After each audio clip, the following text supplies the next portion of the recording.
최근 분양 이슈도 있고 지구개발 이슈도 있는 지역 어딜까요? 부천입니다.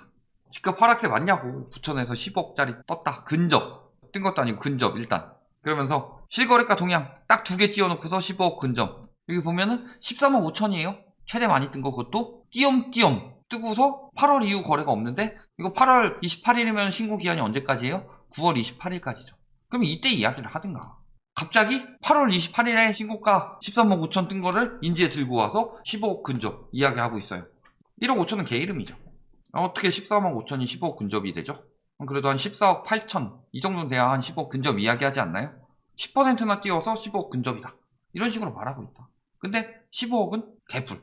그리고 거래도 안 되고 있다. 특히 요 단지 같은 경우는 너무 비싸니까 2달에 한 번, 한 달에 한 번, 2달에 한 번, 한 달에 한 번. 그리고 지금까지 그 뒤에 거래가 없다. 요거 언제적 가격을 들고 와서 9억 5천. 이런 식으로 이야기를 하고 있는데 지금 현 상황이 아니죠. 오히려 상승폭은 올라가다 멈췄고 거래량도 줄었다. 이렇게 보는 게 맞죠. 분양 이슈가 떴습니다. 힐 이트 소사역. 그래서 분양가가 얼마예요? 8억 5천. 84 기준으로. 초역세권 주상복합, 종부세 완화 12억 하면 이거 기본으로 깔고 가죠. 막 이런 것들 당연한 듯이 이야기를 하고 있어요. 그러면서 최소 세집 12억 간다고. 일단 첫 번째 주상복합. 주상복합의 단점은 누누이 말했습니다. 우리나라는 아파트 공화국이죠. 우리나라만큼 아파트를 좋아하는 나라가 없어요. 이거는 급격한 근대화에 따른 우리나라만의 특수한 현상이죠. 그러면서 아파트 중심으로 생활권이 형성되었기 때문에 외국 같은 경우는 어디 스트리트 어디 몇 달 어디 몇 번지로 보내주세요 하면은 찾느라고 우왕좌왕할 텐데 우리나라 같은 경우는 어디 아파트 몇 호요 이러니까 배달이 잘 되고 통신 잘 되고 이런 것들 되게 장점은 있죠. 그런데 지금 막 주상복합 가지고 장난질 치는 건물도 몇 개 있긴 한데 주상복합은 엄밀하게 말하면 아파트가 아니에요. 그래서 상업지에 지어지죠. 보통 초역세권이 나오는 이유가 뭐냐? 주택지가 아니고 상업지이기 때문에. 그리고 적은 면적에 높은 용적률을 올린다. 지금이야 좋아 보이죠. 랜드마크처럼 빡 올라가고. 근데 지금은 대출을 너무 많이 풀어서 유동성이 흘러 들어와서 가격이 올라간 건데 원래 주택은 감가상각이에요. 그런데 아파트 같은 경우는 감가상각을 쭉 하다가 보통 한 30년 차 넘어가면서부터였는데 재건축 연한 완화하면서 한 25년쯤 넘어가면서부터 가치가 다시 재건축 아파트라는 식으로 슬슬 오르더라. 그런데 주상복합은 재건축이 돼요 안 돼요? 하기 굉장히 힘들죠. 왜? 이미 용적률이 높기 때문에 더 늘릴 수가 없다. 주차 공간 뭐 이런 거 확보 잘 안 돼 있죠. 대지 지분은 얼마나 되겠어요. 그러니까 주상복합은 엄밀하게 말하면은 감가상각이 계속 될 수밖에 없는 거죠. 그런데 주상복합이니까 더 뜬다. 이 뭔 개소리야! 그리고 이 8.5 굉장히 비싸죠. 20년 9월. 자, 불과 1년 2개월 전인데 분양가 얼마였어요? 오히려 102가 6억이었다.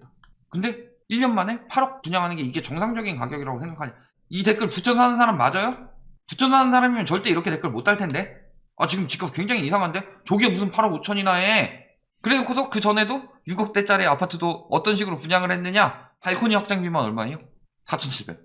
그럼 9억이네 벌써. 예전에 발코니 확장비 1억 4천입니다. 아유 발코니 확장비 많이 깎였어요. 어느 단지? 6억 6천인데 발코니 확장비 1억 4천 내가지고 8억이라서 미계약 쏟아졌다. 그 정도까지 양아치론 받지 않더라도 또 은근슬쩍 이리저리 붙이고 저게 정상적인 분양가냐. 분양가 9억 안 넘겨가지고 대출 나오게 만들면서 발코니 확장비로 뽑아 먹겠다. 그런 거죠. 건설사들 엄청나게 남겨먹고 있습니다. 저런 댓글 어디서 달겠냐. 당첨도 안 된 사람이 저렇게 달겠어요. 저거 가지고 누군가 이익을 보는 사람이 저런 식으로 완판 나도록 다는 거겠죠. 공급은 많습니다. 뭐 3기 신도시 안 된다 이야기하고 있는데 부천대장, 고양 창릉 지금 지구계획 승인됐고 윤곽 일부 전부 잡혔다고 하죠. 그래서 2024년에 본청약 가능하도록 하겠다. 당장 들어오는 건 아니지만 앞으로 계속 들어온다는 거죠. 사전청약은 대장에 1900호 그리고 역곡에 900호 이런 식으로 공급을 하는데 사실 사전청약은 별로 의미 없고 조사는 못하고 엄밀하게 말하면은 사전청약 받은 사람들이 무리하게 집 사지 않도록. 사전청약 받았는데 집값이 올라간다. 사전청약 가격이 괜찮네. 그러면은 집 사지 말고 버텨야지. 만약에 집값이 떨어졌다. 그러면은 떨어진 가격에 나중에 사면 되니까. 그런 식으로 사전청약을 지금 당장 매수 수요를 줄이는 정도. 이 정도의 의미 외에는 크게 없지만 앞으로 장기적인 공급이 예정이 되어 있다는 거죠. 재건축 재개발 왜 풀라고 그래요? 장기적인 공급이 없어서. 근데 장기적으로 공급 많아요. 장기적으로 공급 많은데 지금 풀래요. 그래서 공급 부족이었대요. 이번 정부에서 입주 아파트 제일 많았다 그랬더니 멸실이 많아서 순공급이 적었대요. 그럼 멸실은 왜 나요? 재건축 재개발해서. 앞뒤가 안 맞는 말들을 하고 있는 거죠. 하지만 24년 본청약 가능이면 3기 신도시 중에선 빨리 추진되고 있는 수준이다. 이렇게 보시면 되겠죠. 자, 매매 가격 지수 역시 계속 떨어지고 있고 13억 5천 찍었다고 15억 이야기하고 있는데 변동률 계속 떨어지고 있고 머지 않았다는 거죠. 전세 가격 역시도 꾸준히 떨어지고 있다. 그리고 변동률 자체는 사실 감정거 별로 믿을만한 거 못 되죠. 왜냐면 글로벌 금융위기 터지기 전에 이렇게 올라갔다가 터지고 나서 이렇게 떨어졌는데 막상 보면은 그래프상에선 이렇게 나타나고 있으니 그러니까 요거 가지고 인간들이 호도하잖아요. 떨어질 때 요거밖에 안 떨어졌다. 근데 막상 단지 보면 이러고 있어. 이러다가 이렇게 올라간 만큼 떨어졌는데 이건 이야기 안 하죠. 전세가를 개박살 나고 있죠. 21년 7월에는 기준이 변동됐다고 그랬습니다. 그게 계속 떨어지고 있다는 거죠. 엄밀하게 말하면. 즉 갭이 벌어지고 있다. 갭이 벌어지면 투기 자본금은 늘어나고 수익률은 떨어지기 때문에 투기 수요가 들어오질 않는다.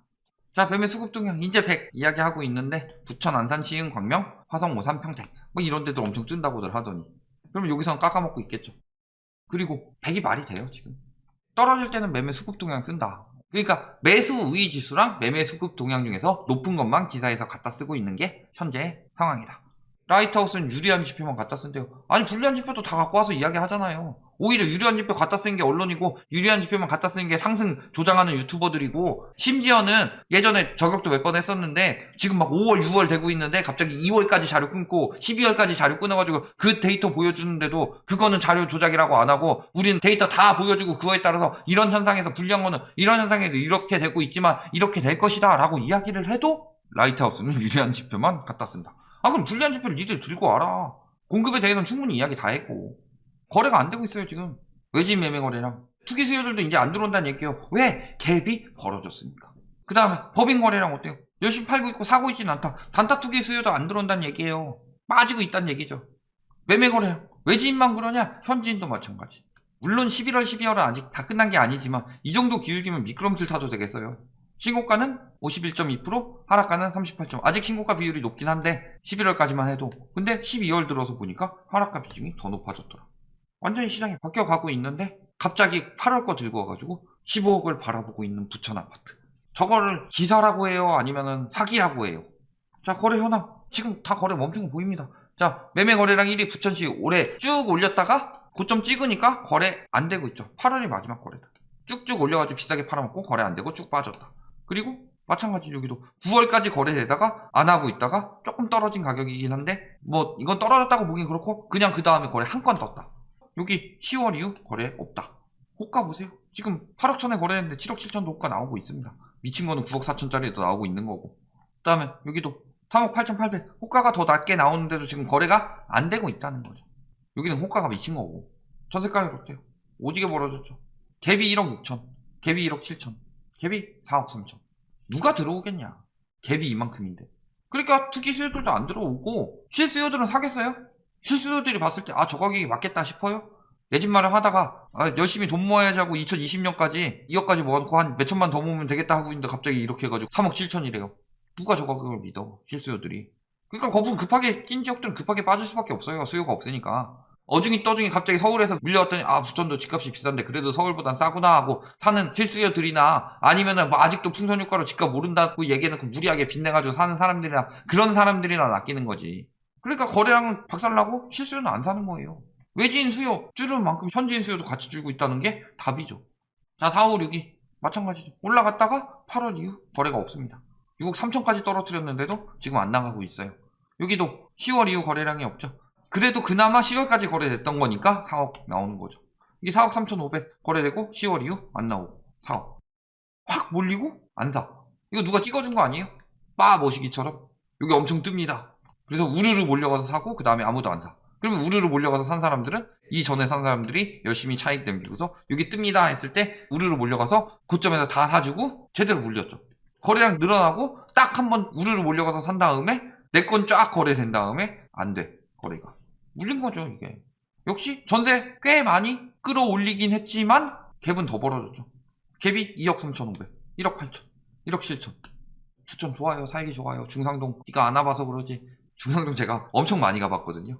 저 가격 할 때 아니에요. 실수요들이 사겠냐 그래서. 약대동 아이파크 7위 8위 9위 얘는 11월 거래 한 건 뜨긴 했지만 그 전에 여기쯤에서 거래 멈췄죠. 거래 많이 되고 있지도 않고 오히려 최근 거래는 가격 떨어졌죠. 그 다음에 여기도 쭉 올라갔다가 멈추고 있죠. 9월쯤부터 멈췄죠. 그 다음에 여기 10월 한 건 거래되고 거래 자체가 거의 안 되고 있다. 이렇게 평행이 됐다는 게 거래가 안 됐다든가 가격 상승세가 멈췄다는 얘기죠. 역시 갭은 갭 4억이에요. 갭 거의 근 2억이죠. 갭 여기 1억. 여기는 그나마 전세가 매매가 오르는 만큼 많이 따라잡게 해놔서 그나마 된 거고 그래도 안 산다. 왜? 사람들이 몰리고 있느냐. 갭투기 많이 들어왔다. 전세에 월세와 월세도 안 나가는데요. 매매는 팔고 싶어서 지금 잔뜩 내놨어요. 이게 현실인데 무슨 신고가를 찍고 무슨 15억을 바라보고 있어요. 13억 5천이 정상 거래인지 모르겠지만 그게 한계였지. 입주 물량 계속 늘어나요. 공급 부족도 아니네요. 지금 분양 계획도 나오고 있습니다. 올해 거 다 밀렸어요. 막상 많이는 안 나오죠. 왜? 재건축 재개발이니까. 그나마 이게 많이 나오는 거. 결론 부천은 15억 바라보고 있습니다. 근데 이 바라보는 게 15억을 막 찍을 것처럼 바라보는 게 아니라 닥쳤던 게 지붕 쳐다보듯이. 왜? 이미 8월부터 매물은 급증하고 있다. 그리고 갭이 너무 많이 벌어졌고 거품이 너무 빨리 쌓였다. 거품이 너무 빨리 쌓인 지역의 특징은 뭐냐면 실수요들이 안 사요. 바 머시기 막 광주 찍어주고 대전 찍어주고 했을 때 실수요들은 안 샀다. 거기 투기 수요들 원정으로 와가지고 우르르 사가지고 가격 쭉 높여놨는데 결국에 가격 다 떨어지더라. 왜? 실수요들 봤을 때 아니 몇 달 전만 해도 그 가격인데 갑자기 막 3억 4억이 올라? 미친 거 아니야? 내가 이 가격 주고 왜 여기 살아? 이런 생각 당연히 드니까 그러면 이제 투기 수요 안 들어오게 되면 끝인데 투기 수요 막혔죠. 그러니까 끝이다. 답이 나왔다. 여기까지 말씀드리겠습니다.